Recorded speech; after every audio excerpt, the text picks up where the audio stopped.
Hi, good afternoon. Welcome to the African and Middle Eastern Reading Room. On behalf of the Geography and Map Division and the Hebraic section, let me thank you for coming to today's program. My name is Sharon Horowitz. I'm a reference librarian in the Hebraic section. The Hebraic section began or considers itself to have begun in 1912 with the receipt of 10,000 Hebrew books and pamphlets whose purchase was made possible by a gift from New York philanthropist Jacob Schiff. From those humble beginnings, our collections have grown to about 250,000 items in Hebrew, Yiddish, Ladino, Judeo-Persian, and other Hebraic script languages. The Hebraic section also includes an important collection of books in Gez, Amharic, and Tigrinya, the languages of Ethiopia, past and present. Our section's holdings are particularly strong in the subject areas of Bible, rabbinics, liturgy, Hebrew language and literature, responsa, and Jewish history. Two of our missions in this division are to publicize our collection and to bring people into the library. One way we accomplish this is by holding lectures and having programs such as the one we are hosting here today. And now, a word about our speaker. Professor Marcin Wodzinski is a professor of Jewish history and literature and the head of the Department of Jewish Studies at the University of Wrocław, Poland. The scope of his academic interests range from the social history of Jews in the 19th century to the history of the Jews of Silesia, Jewish material culture, and especially the history of Hasidism and Haskalah. His publications include more than 100 articles in English, Polish, Hebrew, French, and Czech. He has written and co-authored and edited many books, and we are very honored to have him speaking to us today about his newest book, The Historical Atlas of Hasidism. Professor Wodzinski's interest in Jewish history and culture began with Jewish cemeteries. He learned Hebrew so that he could read the Jewish Hebrew inscriptions on tombstones, and he became fascinated by the custom of Hasidic pilgrimages to the graves of Hasidic rabbis. His interest is not in the writing of the great leaders, but mainly about the rank and file of average Hasidim and how they understood the teachings of their leaders. Two items of business before we begin. Professor Wodzinski's book is available for sale after the program, and he has graciously agreed to sign for anyone who'd like. And also, Michael Klein of the Geography and Map Division has prepared a small display of interesting and relevant maps related to today's program, and they're on display in our division's conference room behind me. So please join us there after the lecture. This event is being videotaped for subsequent broadcasting. There'll be a formal question and answer period after the lecture, at which the audience is encouraged to ask questions and offer comments, but please be advised that your voice and image may be recorded and later broadcast as part of this event. By participating in the question and answer period, you are consenting to the library's possible reproduction and transmission of your remarks. And now, please join me in welcoming Professor Wodzinski.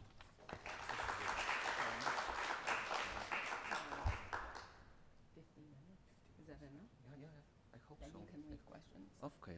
Thank you very much. Thank you for inviting me here. Thank you for coming. I'm very happy to be here. Before I begin, let me start with two comments. First of all, I was very happy to hear about those 10,000 books with which it began, because my departmental library has 10,000 books now.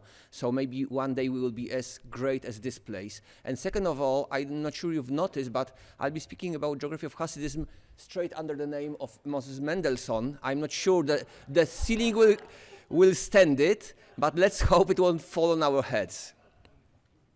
And now, I believe that all we here believe in importance of Hasidism, that it gathers us here for the reason that we recognize importance of the movement. And this might be for many different importances. For some, this is because of the ideology issue or identity issue or nostalgic issue. For some other, it might be anti-Hasidic sentiments. For some others, it might be so-called threat of Hasidism to contemporary Jewish life, as some say. So many reasons, but Hasidism is indeed recognized today as one of the most important Jewish phenomena worldwide. And it actually captured international attention far more than any other Jewish phenomenon. To give 3 examples, in Orlando, Florida, in Disney World, if there is an exhibition about nations of the world, Israelis are not represented by soldiers in uniform or halutzim working in kibbutz. They are represented by Hasidic couple. The Hasidim who make a small minority of Israeli population today are taken to be representative, to be embodiment of what is to be Israeli or Jewish more generally. The same in Mikulin Circus in Moscow. There is a performance, Nations of the World, different animals dressed in different garb, 2 monkeys in Hasidic dress, also representing what is Jewishness. But maybe most spectacular is case from Poland, from Lublin, the town of well-known Hasidic leader Hojse of Lublin, the seer of Lublin. When several years ago, city of Lublin was looking for a visual representation of its 700 years of existence, they wanted to have a kind of visual icon. They made a competition, and the project that won is entitled The Eye of the Tzaddik. And this is important. This is the tzaddik Hojse, the seer of the Lublin, who apparently, according to tradition, could see from one end of the world to another. But he is taken to be representative not of Jewish Lublin, of all the periods. He's taken to be representative of Lublin as such. And today, you have the eye of Hojse of Lublin on every bus ticket, on every bus, on every city announcement, or everywhere, you have his eye. Really, he's seeing everything around. And mind you, this is in the city of Lublin, which for all medieval and early modern period was the town of the non-tolerandis Judaeis, that did not allow Jews to live within its walls. And now, not just a Jew, the Hasidic Jew is the symbol of this town. I think this properly captures importance of Hasidism for Jewish and even more so non-Jewish world today as something that is taken to be representation of Jewishness, or at least traditional Jewishness. And at the same time, as I come to studying Hasidism, I, to my surprise, realized that much of what we believe we know about Hasidism is informed by stereotypes. Hasidic, anti-Hasidic, and non-Hasidic ambivalent stereotypes. But these are cliches that blind both popular and academic research into Hasidism from understanding of what are real shapes and real phenomenon of Hasidism. 2 images that I brought to your attention. On the left, this is well-known portrait of the founder of Hasidism, Baal Shem Tov, which is not the Baal Shem Tov. This is the portrait. This is a well-known story. This is the portrait of Baal Shem of London, not Baal Shem Tov from Poland. But this image circulates worldwide as an image of the founder, right? This is at least a stereotype that many of us know is not true. Second of that I put on the right side, this is what Hasidism really is. And for many people, this image of something like a Masonic lodge, maybe, a sectarian group meeting somewhere in hiding to do their secretive customs, is a dominant image of Hasidism, which emerges actually from late 18th and early 19th century anti-Hasidic debates and of accusing Hasidism of being the sect. This sectarian terminology so strongly sticks to Hasidism that it blinds people from understanding Hasidism is not the sect. And also, if we say a sect in sociological terms, it could be kind of neutral way of describing the structure of the movement. But obviously, it's not mine. If I may say, when Messiah comes, or comes back for some, the first thing he'll say is, turn off your mobiles. Okay, now coming back to Hasidism. The term of sectarianism, of sect, contains much of Christian debates around the sect, and it's not neutral. It's not descriptive. It's the label denigrating the phenomenon, which is insinuating the categories that do not belong to this phenomenon really. Secretiveness, close-mindedness, subjugation to the leaders, and all other things that we imagine about Hasidism by hearing the term sect of Hasidim. Freeing from this category, I think, is critical to understand that Hasidism was something far closer to confraternity or hevra, brotherhood, as there were many other brotherhoods in Jewish communities in 18th, 19th, early 20th century, than to a sectarian structure. If we think about Hasidism this way, then immediately we understand that the boundaries, social boundary between being Hasid and non-Hasid was much lower, and it did not function the way we very often imagine. We have hundreds of articles, we have tens of books describing world of Eastern Europe in binary oppositional terms of Hasidim and others. And I'm claiming these categories are not true. Coming from these stereotypes, the atlas that I'm discussing today is focusing more on spatial stereotypes that many of us share. It comes from certain concept of Judaism that is popular, most widely thanks to an ex-Hasidic figure of Avraham Yoshua Heschel, who was famously claiming that Judaism is a religion of time and not religion of space. All the examples he was giving for this came actually from Hasidic tradition, and he was applying that Hasidism even more than anything else is such a phenomenon that is rooted in time and not in space. Half a meter above the ground, as you saw in the previous slide. And actually, this concept got circulation, especially after the Holocaust, for obvious reasons, when centers of Jewish life, centers of studying of Hasidism, moved from Eastern Europe to Palestine and Israel, later on to United States and Canada, and places very far from actual physical locations of where Hasidism once developed. And it was very easy for scholars of Hasidism to ignore where Ger is, because they could not find Ger on any map, because not such a place exists on any maps. It's Góra Kalwaria, right? And it's very easy to ignore difference between Ukrainian Bratslav, of Nachman of Bratslav, and German Breslau, of Heinrich Gretz, for example, because for some, Breslau and Bratslav is the same, essentially. And actually, we have written articles that confuse those two places. So I say it's critical to get to understanding those kinds of essentials. And this is one of few relative advantages of being marginal, for myself being from Eastern Europe and studying Hasidism, is that I'm closer to those spatial, physical, and social essentials of getting to Hasidism. What I would like to present to you, depending on how much time I will have, will be 2 or 3 of those stereotypes that I think are very important and still predominant. First of them, you see on the slide, is so-called Hasidic conquest of Eastern Europe.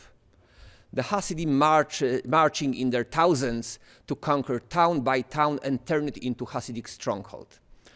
Where do we know it from? Of course, all we know that Eastern Europe was Hasidic. When, how much, to what extent? Well, everybody eventually refers to page 6 in book by Shimon Dubnow, Toldot Hasidut, which is saying by 1800, all of Eastern Europe, with the exception of Lithuania, was Hasidic.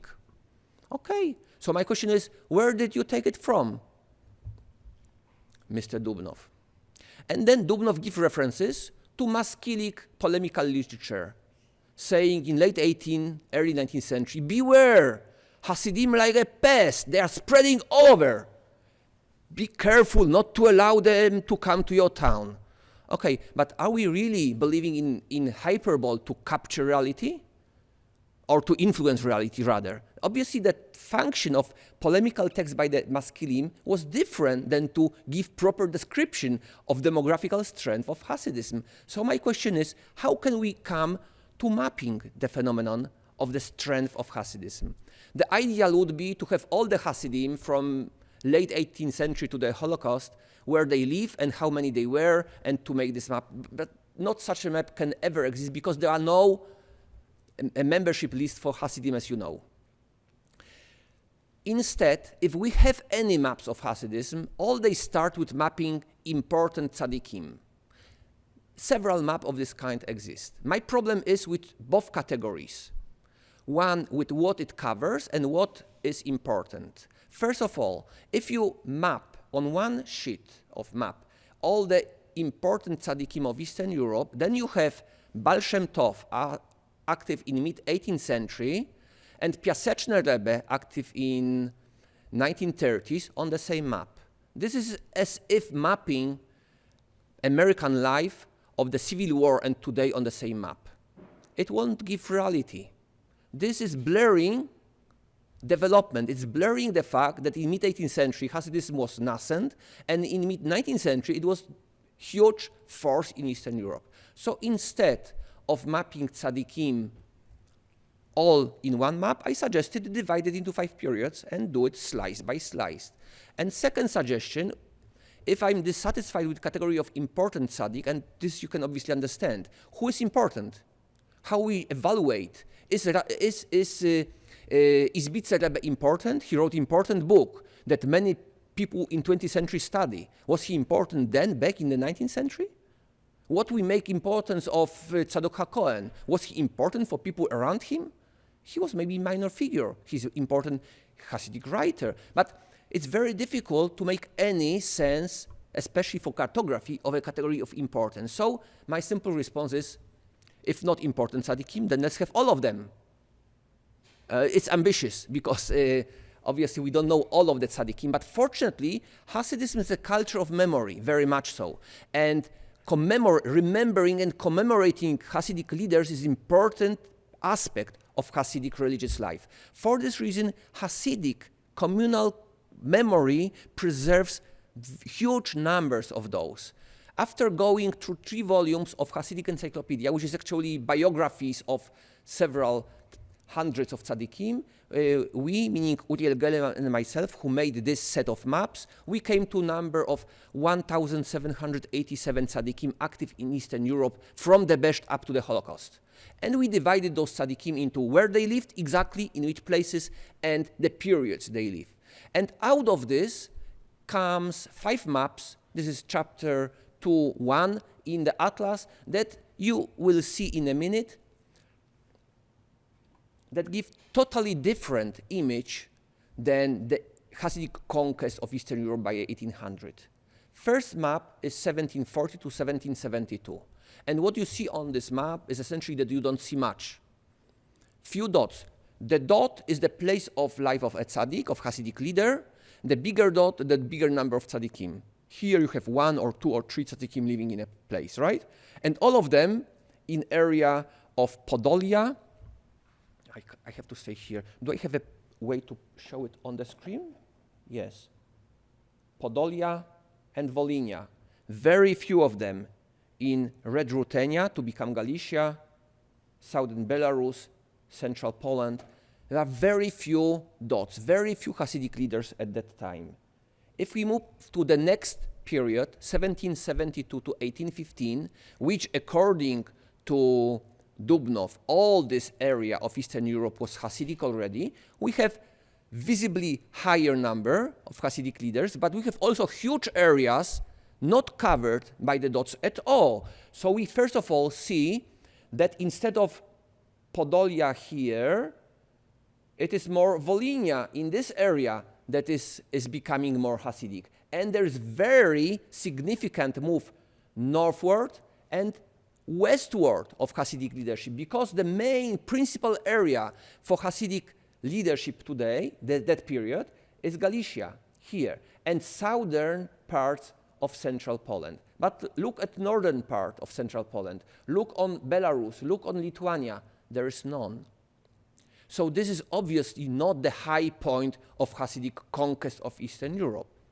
And this is 1815, right? 15 later than Dubnov would put his point. This is 1815 to 1867. And I say this is a remarkable change. Somebody compared it to a rush. But I think it was hostile approach to Hasidism. It's obviously showing huge advancement of the numbers and also territorial expansion of Hasidic leadership. The assumption behind these maps, I need to mention it here, is kind of trivial, it seems to me, that the number of leaders roughly corresponds to the number of followers, and that the places of the residence of leaders roughly correspond to the places of residence of their followers. It's not always the case. There are many exceptions that we can go into listing, but the general rule for macro image that I'm presenting now is very correct. So what we have here is further shift to the west, further strengthening of Galicia and southern part of central Poland, and first Hasidic leaders appearing in territory of Hungary and Romanian territories. So we, for the first time in mid-19th century, Hasidic leadership crosses the border of former Polish-Lithuania Commonwealth to go southward of this territory, right? So this is happening. This is possibly, if we compare number of leaders to the number of Jews living in those territories, mid-19th century is the peak of Hasidic infiltration of Eastern Europe, the peak of their influence. In some areas, like Galicia, it is obviously higher than 50% of Jews in Galicia being Hasidic, with some areas that are nearly totally Hasidic, like central part of Galicia, and some others that are significantly less. So this is a case of Galicia, mid to late 19th century Galicia as the peak, not 1800, right? And yet another map, 1867 to 1914. You see essentially the same pattern as before, but simply far bigger numbers. Those numbers correspond, are bigger, but they correspond to the huge increase in number of Jews living in these territories, because this is the time of very dramatic demographical increase. So relative numbers are not higher than before, though obviously we see strengthening of the Hasidic leadership, and we see also very nicely territories where Hasidic leadership appears and where there are no Hasidic leaders, i.e. there are no Hasidim there. And final map, maybe most surprising, is the interwar. And what we see here is most powerful Galician settlement that you have still, which is disappearance of Hasidic leadership from eastern territories. Here, very few Hasidic leaders here. And this is obviously an outcome of the pogroms of the First World War, but even more so of Soviet anti-religious policy that is actually combating all forms of religious life, and especially as visible as Hasidut. Being Hasid was very strong expression of religious identity, not only there in Shtibel, but also in dress, in outside look. So the Hasidic leadership was the first to be persecuted. And second phenomenon that you see in this map is amazing concentration in metropolis. Something that you had not before. Here is Warsaw, Łódź, Vienna, Lemberg, and other big cities. The phenomenon that did not exist before. And there are several factors leading Hasidism to what it is there. First of them is the First World War. Today, people tend to forget about it, especially that the Holocaust overshadows importance of the First World War. But if you look on this picture, this is not the Warsaw Ghetto, right? Though it looks so. This is the city of the town of Husiatyn on Russo-Galicia, or on the Russo-Austrian border in eastern Galicia. As Szymanski was describing Husiatyn, this was a very prosperous town living from this border location, having 700 homes. In 1914, right after the war began, 23 remained. The city was simply pulled down. One of few buildings standing there was a famous Hasidic synagogue of the Husiatyner Rebbe, of the famous tzaddik in Husiatyn, who escaped to Vienna, as many dozens other Hasidic leaders escaping and abandoning, and many of them abandoning Galicia, abandoning territories of war. Many of them did not return to Galicia after the war because in Husiatyn there was no life after the war, also because the city ceased to exist. Bełż was all burned down. Belzer Rebbe returned to his place only in 1924, and actually it was a very conscious attempt at rebuilding non-existing town. And this is widespread phenomenon. Many of those who did not escape to Vienna, they escaped to other large towns because living in small towns was very dangerous. Because the first population to be exposed to atrocities of the war, to extractions, to looting, were people living in small communities because they were the easiest victim for armies, for looters, for whoever would pass the place. So a lot of Hasidic leadership is moving to big cities and remains there after the war. You have the map of Hasidic leaders. It's around 80 Hasidic leaders and their movement during First World War. And what you see here is essentially that overnight, Vienna is becoming the epitome of Hasidut. You have like 40 Hasidic leaders suddenly moving from all of Eastern Galicia and Bukowina and coming to Vienna. And you have every second Galician Jew at that time is escaping to Vienna, if you can imagine. So this is huge mass of emigres, refugees of war settling there and turning Vienna into the center, right? The same, to a smaller scale, is happening in Warsaw. Though this is not outside of the war zone, this is actually the big metropolis into which tzaddikim from small places escape. The same you have later on in Kiev, and this is something that has tremendous importance, not only for physical structure, in a sense where a Hasid is traveling to his Hasidic leader. It has tremendous importance also for spiritual life of Hasidism. Because the fact that up to the First World War, tzaddikim were living in small towns was not accidental. There was obvious choice. Several of the tzaddikim did live in bigger towns like Czernowitz or Lublin, but it was always commented. It was something exceptional, that there must have been the reason to this. And it was given in Hasidic stories that the Geder Rebbe was living in Warsaw for a certain reason, and he left Warsaw because it was impossible for the tzaddik to live in such a big city. Now it changes. Why tzaddikim were living in small towns? Because a small town was a place at which Hasidic court could establish its ritual of being separated from normal life. You had to go on 1 or 2 or 3 days trip, not the trip, the pilgrimage to get there, right? You had to wait at the gates of the court to get accepted. You had to wait for the visit to the Rebbe, and the visits were very often at the oddest time of night, 2 a.m., 4 a.m., to make it into something exceptional. This is not part of your daily routine. This is something special. This is something sacred. That is how Hasidic courts functioned. And now, try to imagine your Rebbe, Aaron of Belz, here. You meet him on the stroll of the city of Warsaw. He's just marching somewhere. This distance between the leader and the follower is disappearing suddenly. The bubble breaks. And you can imagine you have 3 Rebbes living in the same tenement house as you do.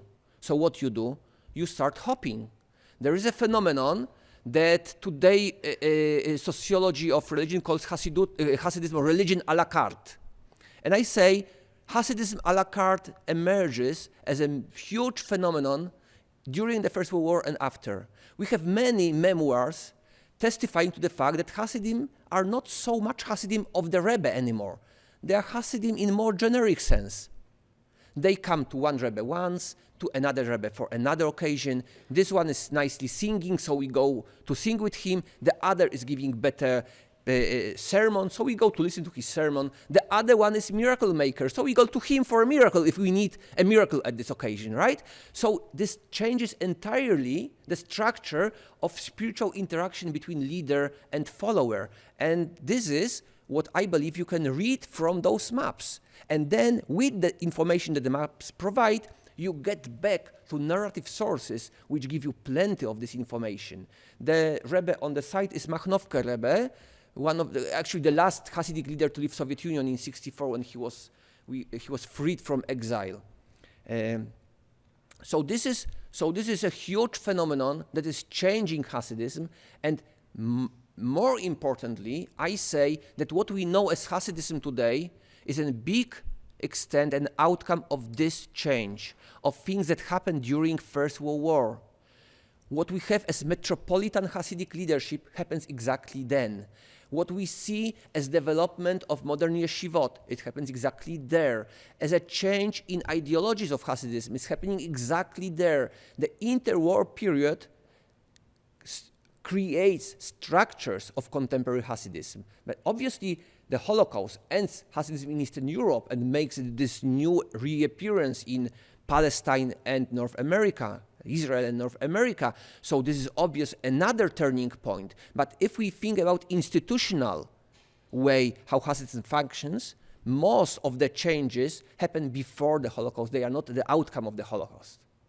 And I think this is very important to understand where contemporary Hasidism comes from. Another concept that I would like to ask is how Hasidic leadership functions.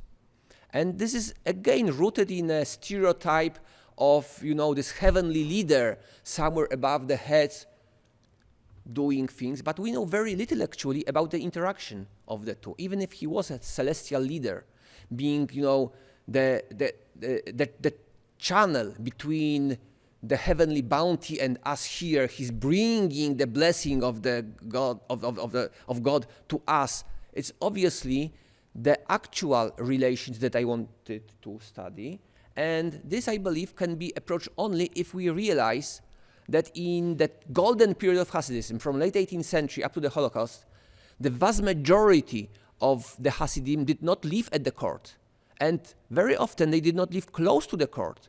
They had to travel to him. The vast majority of their religious life was happening not at the court, not with the Rebbe, with the Tzaddik. It was happening in their relation within their communities, in their shtiblach, in their prayer houses. And the prayer house seems to me so far totally ignored as a prime site of development of Hasidic religious life. How did it look like? What were the ceremonies? What were social structures? What was the experience of being Hasid there, not at the court? And the map, chapter 5, speaks about prayer houses, shtiblach. This is a beautiful picture. I'm not sure you can see it clearly, because this picture was exposed twice. One, there is a space, and then you have figures here who look like ghosts there in the shtibel. I think it's very telling because this is a picture shortly before the Holocaust. So those people are disappearing from this shtibel very soon. This is Ludmir in Volhynia. Now, what I managed to do, and this is, I believe, another good example of why, in my humble opinion, Atlas is the best response to the questions I ask, is to map it through not so much qualitative, but quantitative approach. Maps are a marvelous research tool today because with the advent of digital humanities, they allow us to do things that were not available to us before. We can process amount of data that our minds would not make sense of. So for this map, I managed to gather in variety of sources information on nearly 3,000 Hasidic shtiblach in Eastern Europe between 1900 and 1939. It was quite a work, I would say 12 years project to get to have all of them. But once I got them, with traditional tools, I would get nowhere because I could not understand what is the pattern behind it. By putting this into databases and processing it with so-called GIS, Geographical Information System tools, we can come to seeing the map not as the end point of the research, but as a start point. I get a series of maps that show me different patterns emerging from this data by different questions I can ask by combination of two keys. And from this, I start my analysis how Hasidic life can be understood thanks to getting into this information about their shtiblach and how it's structured. So first information that comes from here that you see on those is how Hasidic hierarchies, intra-Hasidic hierarchies looked like in pre-Holocaust Eastern Europe. Which groups dominated in which territories and which were smaller. If you take, for example, Central Poland, this territory, you know that 22% of all shtiblach were Ger. Ger was the dominant group. It was followed by 12% of Alexander, followed by Kock, Amshinov, Otwock, Radzyń, Sochaczew, Trisk, which is not Polish court, and on and on. Once you get this data, you immediately understand what is about the conflict between Ger and Alexander. We have a lot of narrative sources about it, but we know very little how it emerges. It's nothing personal, I say. It's simply structural. These are two dominant groups competing for dominance in territory. And this is replicated in Galicia. In Galicia, you have what? You have Bełż, and then you have Czortków, Sadagora, Husiatyn, followed by Wyżnica, Sanz, Bobowa, and others. So you have another well-known case of Sanz Sadagora as the conflict for leadership. You understand the structures within Hasidic world, explaining you how the structures look. But this can go much farther. I will not show you many maps of this chapter because we have no time for this, but this is one of them. By dividing Eastern Europe into squares of 35 by 35 kilometers each, which roughly gives the footage of an average district in Europe, I counted all the Stieblach in each of those quarters. I did not count it myself with a pen, you know, the software did it to me, but it was possible to count for each of those squares what is the dominant group. And what emerges out of this is very clear map of which Hasidic groups dominate which areas. It's not kind of general central Poland. You can very clearly see that Ger is dominating center and eastern part of central Poland, but it's not dominating on its western outreach because this is the territory for Alexander. You beautifully understand that the dominant Galician group of Bełż is not dominant in all of Galicia. This is the green here. It's dominant only in central part of Galicia. And if you move west, you have Sanz and Bobov. If you move east, you have Sadogura and the offshoots of Sadogura dominated there. So you get into much deeper knowledge. With this, you can even get to understanding the spiritual relation between tzaddik and followers, because once I calculated, I have no time to talk about it, sorry. Once I calculated relation between the size of group and the distance between the court and the shtibel, then you realize there is very consistent correlation between those two. And you can establish kind of typology of courts by their distances and size of the group. And it's not only physical. This is about the type of leadership. Because very naturally, for the big Hasidic group, say Ger, which has been mentioned already, if Ger was in interior Poland apparently having 100,000 followers, which is obviously inflated number, but obviously tens of thousands of followers, and an average distance between the court and the shtibel was something like 150 kilometers, it's very obvious that the vast majority of Gerer Hasidim never saw their leader. If they came to the court once a year, or maybe not even once a year, they were there together with 10 or 20,000 other followers, and they could not get close to the Rebbe. It was more like the soccer match than a religious experience of being close to your intimate guide. Because, well, if you're wealthy, if you were important, if you were learned, you obviously get close to the leader. But for average rank and file Hasid, and I'm interested in them, it was very far. Then you understand that those courts had to develop alternative forms of religious affiliation. On the other hand, you have courts like Bobov, which in absolute numbers is a small court in the interwar. It's less than 1% of the Stieblach belonging to Bobov. Less than 1%. Even in Galicia, it's less than 4% of the Stieblach that are Bobov.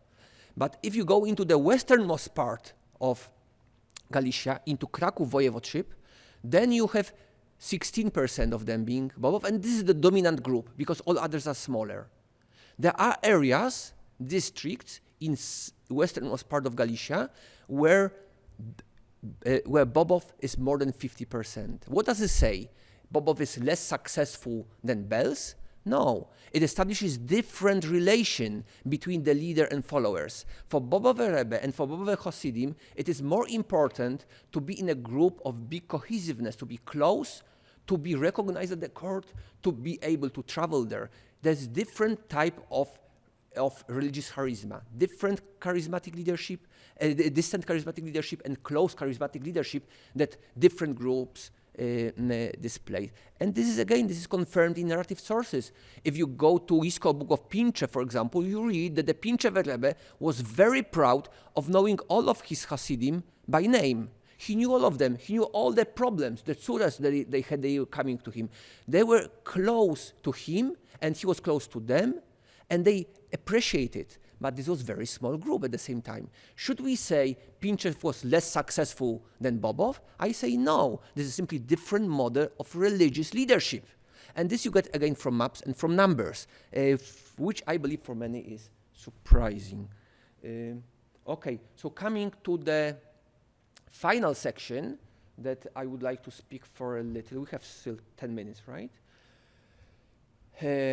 This is the picture taken of the Bilke Rebbe at Auschwitz, just before he goes to the gas chamber. The obviously turning point in my history, in what I present, is the Holocaust. And I'm mapping the way to death of many Hasidic leaders. It's 80 Hasidic leaders that I mapped on this map to show where East European Hasidism dies. And this is nothing surprising. You see that the major place for death of tzaddikim from Hungary is Auschwitz. You see that mostly for Hasidim from central Poland, it's Warsaw Ghetto and then Treblinka.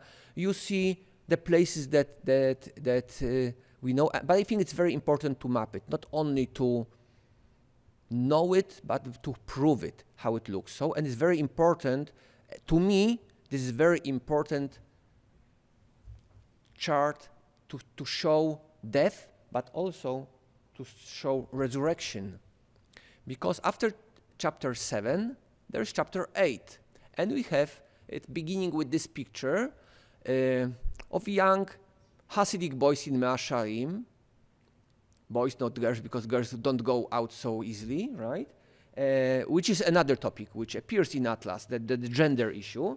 But my question, my most essential question that I ask, not these boys, but I ask in chapter 8, in chapter dealing with contemporary, post-war and contemporary Hasidism, is, again, as you could realize so far, I like simple questions and simple answers.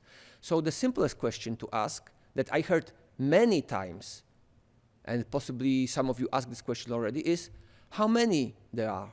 How many Hasidim there are today? And I would say this was to my biggest surprise that sociologists say, no, it's too difficult to answer this question. It's always too difficult to answer any question, obviously. It doesn't mean we should not try to do it.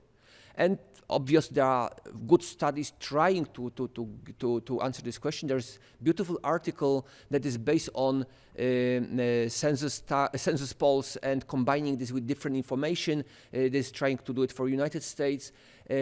There are other ways that people are trying to use school records, political data on voting to kind of extrapolate the rough number of Hasidim. There are researches into demography of Hasidism for individual locations like Williamsburg or for individual groups like Belz, but we don't have an overall picture. And I think this overall picture is very important for anybody interested in Hasidism, and especially for those who preach about Hasidic conquest of contemporary Jewry. Because after all, we need to know if it's true and how far it is true or how far it is not. So after some investigation, I realized that indeed, even today, there are not Hasidic membership lists. This would be best, right? To have the, one unified list of all the Hasidim worldwide and to map them. Unfortunately not. But there are very close substitutes to this. Every big number of small, mid-size and small Hasidic groups every couple of years issues a telephone directory for this specific group. And these books function very often like membership lists. They are, with few exceptions, they are very reliable because obviously each group wants to include everybody. It's important to be in the book. If you are not in the book, it might cause troubles. You might be not Anash, and one of us. And it is also important that those groups want to prove their demographical size because it's an important factor, right? If you have mayor of New York coming to you as a rebbe to beg for your votes, you say, see, telephone book of my group, it is big. I can give you those votes and you give me relative value for this, right? So this size is important for the group. On the other hand, there is very clear protection from inflating these numbers. And actually there was several years ago, there was interesting debate within Hasidic words about one Vizhnitz Bnei Brak against other Vizhnitz Bnei Brak that was stealing names because they wanted to show bigger. And the other one was protecting them for the same reasons, that the groups want to keep it appropriate. They don't want the others to come victor on the basis of fake data, right? So those data are very reliable. I confronted those numbers with a number of those, and I came into possession of 44 either telephone directories or substitutes for telephone directories. With small groups, there is no need to issue telephone directory. They have just an Excel sheet they are sending to all the folk within them. So that was essentially the easiest because somebody from the group could just send it to me. With telephone books, I had to find a Hasidic friend or a friend who has a Hasidic friend who would be ready to give it to me and to trust that I will not misuse this book for some reasons. Some groups don't have those books. Some groups are too small to have it. If you have all your fellow Hasidim in your smartphone list, you don't need to have a telephone book for this, obviously. But still, I get to 44 of those. 44, if we know that roughly speaking 130 Hasidic groups today, this is minority.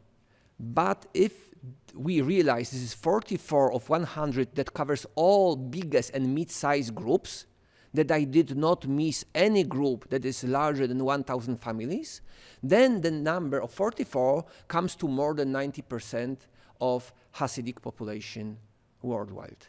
And I managed to process this data. These data are very good because they give a city, telephone number of course, address and a zip code for every Hasidic household. And it's possible to have every Hasidic household pinned to the map for exact location of this. And what comes out of this? This is the map, this is the list. There are maps.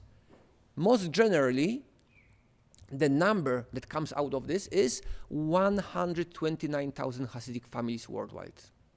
If we accept sociologists claiming that average Hasidic household today is 5.5 members, it comes to a number of between 7 too low or too high? No, it is because I'm afraid you are thinking about ultimate size of the family and not the average size. 5.5 for a family includes families that have all their children out already, staying alone, or families who don't have children yet, or families who just start having children, and families who at this moment have all 10 children at home. If you take into average, 5.5 is a very reasonable estimation. Actually, it's proved by counting many of those in small locations. It's not done on all Hasidic families, but it's confirmed by representative samples. So it comes to, as I say, 129 families and between 700 and 750 Hasidim worldwide, which in comparison to the number of core Jewish population comes to the number of 5%. The relative number is 5% of Jews worldwide are Hasidim today. Okay, and now I come to my 50+% in Galicia in late 19th century, and now tell me whether 5% is a lot or not. I believe the rumors about Hasidic conquest of world Jewry today are far premature. It's obviously not a dominance. And even more so, if we realize what's the nature of the Hasidic settlement, the structure of Hasidic settlement, and if we realize that the vast majority of Hasidim live in closed neighborhoods.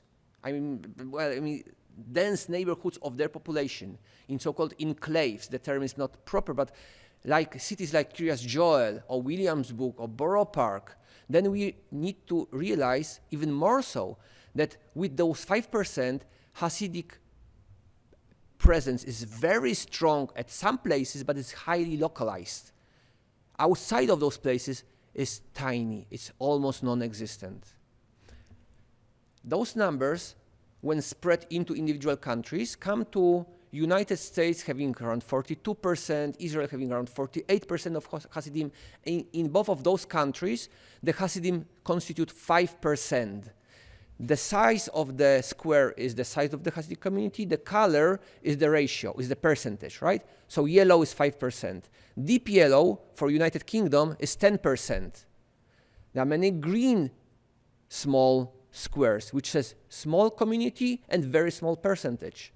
The only color that sticks out is the red for 33% of population being Hasidic, and this is the country in which you don't hear about Hasidic conquest. And this is Belgium, which is an outcome of two factors. On the one hand, there's huge Hasidic settlement in Antwerp, and on the other hand, Belgium is a country of very weak Hasidic population. It's 29,000 of them only, altogether, right? So this 10,000 of Hasidim in Antwerp make huge proportion of Belgian Jews. These numbers, because as I was saying, we know which street they live, which zip code each family has, and which rebbes they frequent, it can go into much deeper divisions. So what we have here as the next map is what are the biggest settlements, the biggest bubbles being Williamsburg, Borough Park. On this side of the pond, this is also Kiryas Joel, Monsey, Crown Heights, New Square, Spring Valley, Lakewood, and on, Miami, Los Angeles, Montreal, of course, how could I miss it? Boys Brand. On the other side, this is Jerusalem, Bnei Brak, Bet Shemesh, Ashdod, and other places. Betar Illit, Modi'in Illit.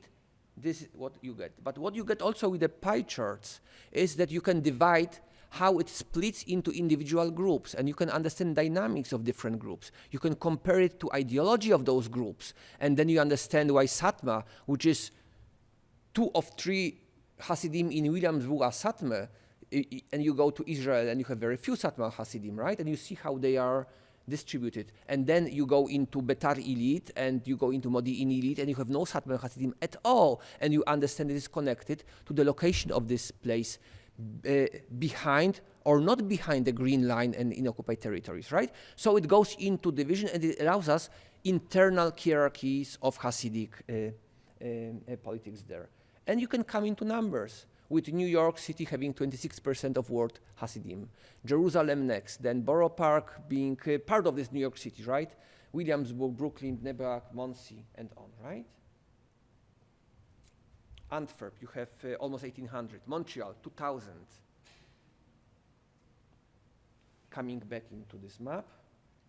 This can be also divided into individual groups that we know, possibly to surprise of some of you, that Chabad is not the dominant group today. And I know the reason for assuming Chabad is dominant, because they have the biggest outreach, they have the best visibility, but it doesn't mean they are most numerous. Of course, you can claim that Satmar is divided into Aronim and Zalmanim, so it's not 26,000, you can divide them by 13,000, so this is still below Chabad. But then you can say Chabad is also divided into Mashiachistim and non-Mashiachistim. Well, we won't go into the divisions. Ger is not divided, it's 12,000, right? And Belz and all others. So the maps are presented there on maps and in tables. And it can also present, yeah, I'm finishing right now. It can also present how much individual groups are divided into locations and how they compare between themselves. And whenever I have telephone directories for then and now, as sociologists like to say. I have the map of Bob of 20 years ago and today, and we can see how their settlement is changing, what is dynamic of those groups over a period of time. And we can see where tzaddikim are living. So if you want to know where to go for the tish, you get to chapter 8.4, and you open it, and then you can do Hasidut a la carte. You can hop between tzaddikim in Williamsburg, right? Because you have their locations. And you can see how Chabad is distributed and how it differs between 1999, where the Chabad houses, and where they are today, and what are the numbers. And you can go even further. You can go also into cultural geography of Hasidism. How do we know that this Had is Galician? And what does it say for defining Sanz Hasidim as Galician? And on and on. And how Jewish settlement was divided. No time to talk about, and not time to talk about it. Thank you very much. Now is a time for questions, and I very much hope you will ask me challenging questions. Should I direct, and should people speak to the mic?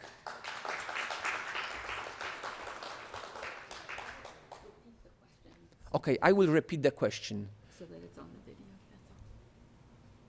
Yes, please. I can't hear you, sorry.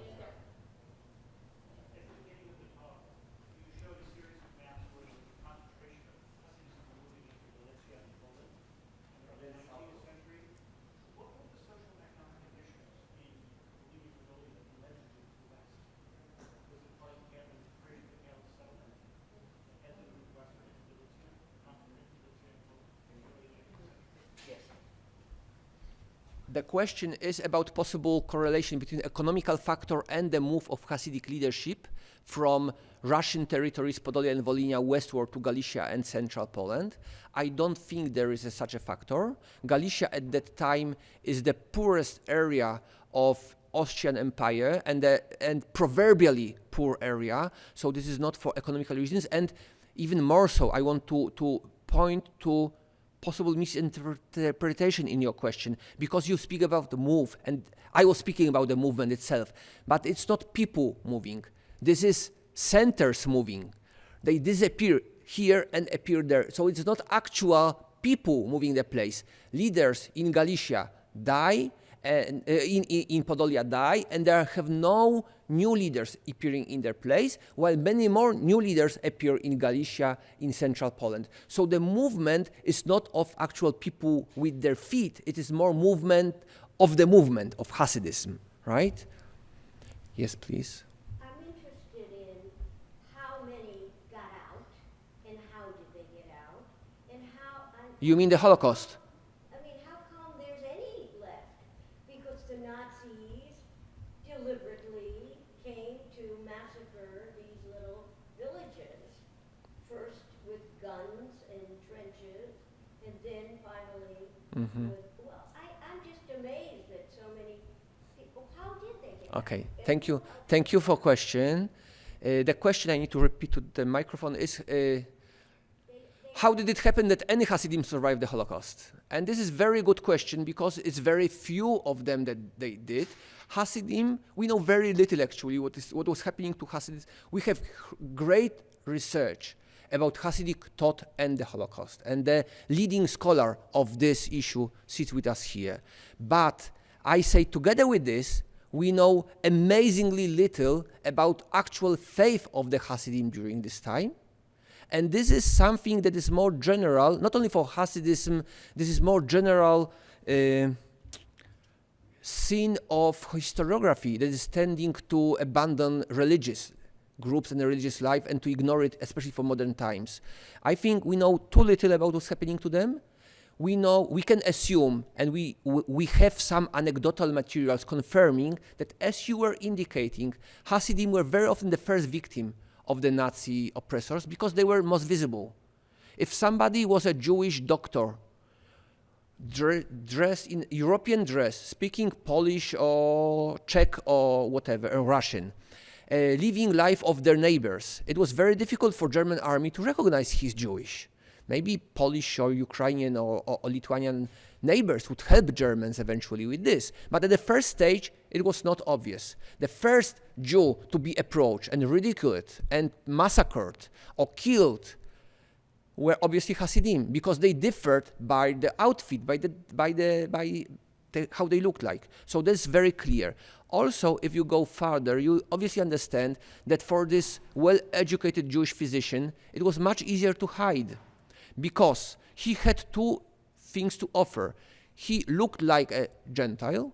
He knew the language. He had Polish friends also, for whom he was a doctor, and he had also something to offer.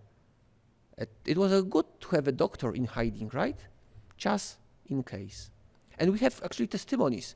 A Hasid, what could he offer? A prayer. He knew Polish. He could not, even if he wanted to pretend to be non-Jew, he had no ways to do it. Even if he cut his beard, changed the dress, he would look Jewish because he had no other ways of behavior. He did not know nothing of how it was to be non-Jew, because he spent far more of his life within Hasidic world than those acculturated people. So obviously, very clearly, we have a track that is leading to decimation of the Hasidim during Second World War. Very few of them survived. I have two maps. I show one of them only, the place of death of the tzaddikim, which is showing 80 of them. And there's another map, the road to survival of several tzaddikim. And on this map, I mapped 10 of them only. And this I did on purpose to show this proportion between those two. But still, some of the Hasidic leaders and some of the Hasidim survived. Some of them survived in camps. Some of them survived in Soviet Union. Some of them found themselves in the Russian zone when war started. And then, because of anti-religious policy of Soviet Union, they were expelled to Siberia. And they were lucky to be expelled to Siberia because many of them survived there in harsh conditions, but they did. And eventually, they made out. There is a beautiful picture of Hasidic Jews in Shanghai in Atlas there. It's a surprising place for them, but it happens. So this is how they survived. Those numbers were extremely low after the Holocaust, and there was quite common understanding that Hasidic world does not exist anymore. It's mostly thanks to demographical factors, the fact that Hasidic families are by nature more numerous, they have more children than non-Hasidic Jewish families, and the very conscious, long-lasting educational, cultural, spiritual guidance from Hasidic leadership by those few who survived, that they managed to build communities. And they provided safe haven to those few Hasidim who survived. And the first of them would be Bobover Rebbe, who was not the Rebbe actually. The Bobover Rebbe died during the Holocaust, but his son survived, quite miraculously. You wanted to ask a question, and then the lady, and then you.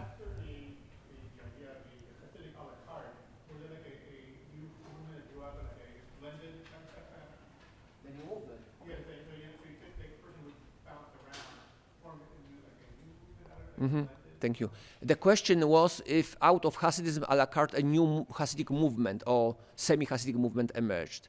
No, the nature of Hasidism a la carte is the lowering of affiliation, so not creating the movement. Of course, Hasidism a la carte had huge influence on creating neo-Hasidism, which is not a movement, but it is a cultural phenomenon, very important from beginning of the 20th century, and especially important after the Holocaust, where many people of non-religious communities affiliate with some concepts or behaviors of Hasidic world and take it as inspiration and put it into new context. Some Hasidic groups today are also strongly inspired by this, and Bratslav being the most visible example of this development, which is taking forms of kind of new age religion in some sections of Bratslav. So this is phenomenal, but I wouldn't speak about a new movement that comes directly from this Hasidism a la carte. Rather, I would say about creation of the huge spectrum of positions between staunch Hasidim and non-Hasidic identities, of people who are Hasidish, semi-Hasidish, Kalte Hasidim, sometimes Hasidim, ex-Hasidim, but still respecting Hasidism, and all those positions. And as I've just heard today in the morning, this group is growing today. In the early 1900s, many Jews from Eastern Europe came to America. Early 1900s, you say, right? Were many Hasidic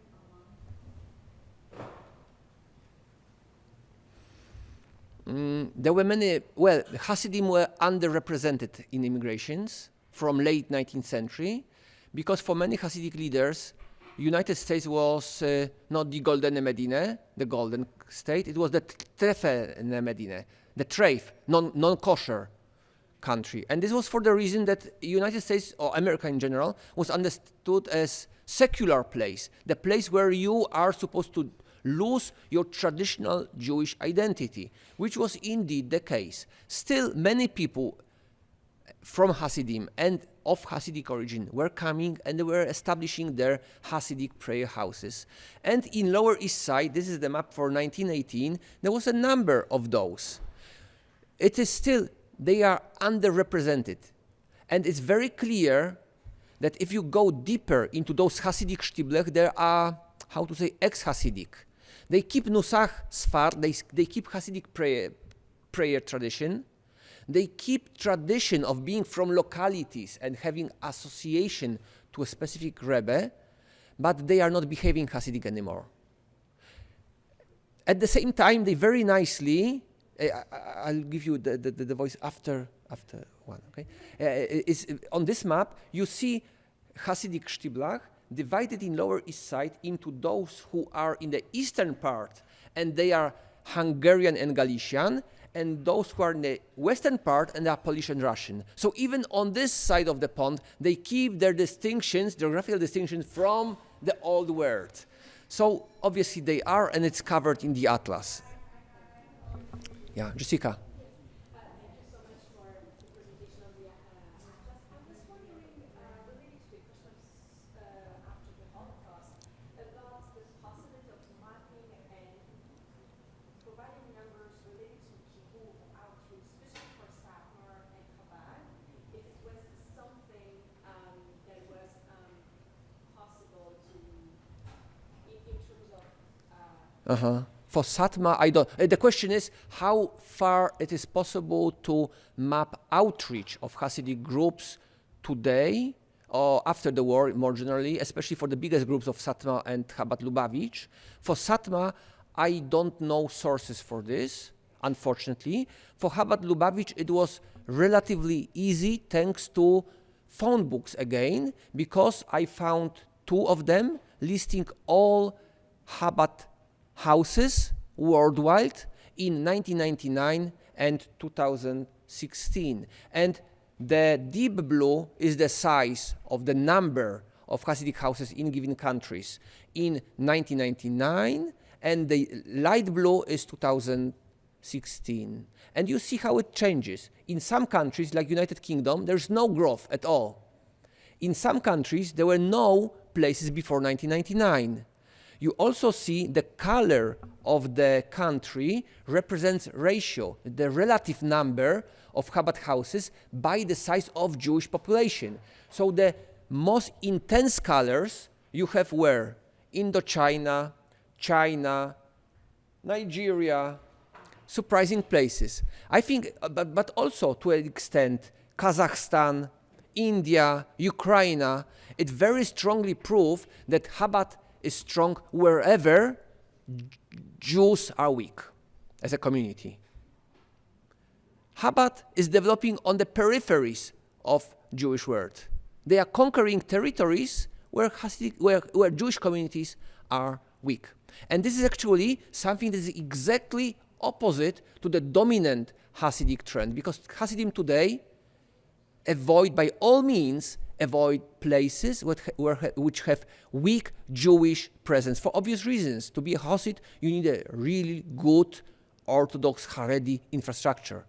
You need to have a butcher, synagogue, mikveh, and you need to have this butcher and not that butcher. You know, it goes very, very deep into establishing structures. For this reason, the vast majority of Hasidim live in metropolis, in huge centers where you have all this infrastructure. And Chabad is exactly the opposite. And I think it's fascinating about outreach. Again, what you can read from telephone books. I was interested, you used telephone books, and are these households recorded in the centers, or how do you determine the number of households? No, you have individual households, 1, 2, 3, 4. Each of them you have the first name, last name, place of the telephone number, zip code, street, city. And I had to read all of those by the name of the city and to put it into the registry under the name of the city. And then to sum it up, and then I come with numbers, 2,000 families living in Montreal. So that's how it goes. There's no shortcut, unfortunately. There's no way to do it, you know. No. Unfortunately, no. Well, when it was an Excel file, I could arrange it by the place and then to do that, just sum up. But for all other books, and those books are not arranged by place, but alphabetically, I had to read line by line. Satme book is that size, 600 pages or something. And I had to read it line by line. Fascinating read. I think that's right. That's it, right? Thank you very much.